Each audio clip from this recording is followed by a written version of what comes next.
Kot veste, smo v Slovenski ljudski stranki ogorčeni nad izjavo predsednika države, da so povojni poboji drugorazredna tema.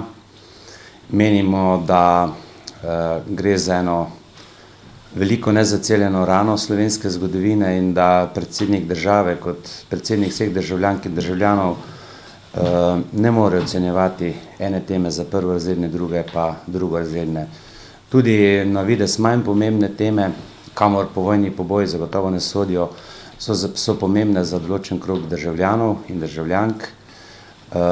Naše mnenje je tudi, da je takšna izjava prizadela veliko število Slovenk in Slovencev, zlasti svojcev povojni pobitih, in se čudimo, da ob tem, ko tisti, ki so videli razsežnost tega zločina, z grozo opisujejo samo prizorišče in morišče, predsednik države pa se na tak način odziva na ta vprašanja. In pričakujemo, da se bo predsednik države javno opravičil vsem prizadetim, v nasprotnem primeru pa se nam zdi primerno, da razmisli o svojem odstopu.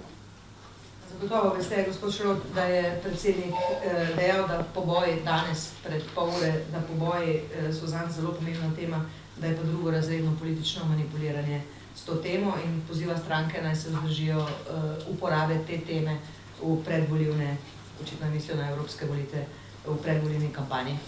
Vaš komentar? No, jaz ne poznam nikogar v tej državi, ki ne bi obsojal povojnih pobojev. Nisem pa seznanjen s tem, da bi se ti tragični dogodki izkoriščali v kakšne politične, celo predvolilne namene. To pa je novost. Predsednik države se danes ni upravičil, če sem prav seznanjena, tudi o tem, da bi razmišljal o odstopu, ni dal vedeti ničesar. Me zanima, boste ostali pri tem pozivu ali bo sledil še kakšen korak? No, za opravičilo ni nikoli prepozno. To je nenazadnje tudi ena človeška vrlina, če narediš napako, da javno priznaš in se opravičiš. V naslednjih korakih pa bo stranka še razmislila. Se boste z opravičilom zadovoljili? Mi se bomo. Nismo pa edini tisti, nismo samo mi tisti, ki so bili zgroženi na to izjavo.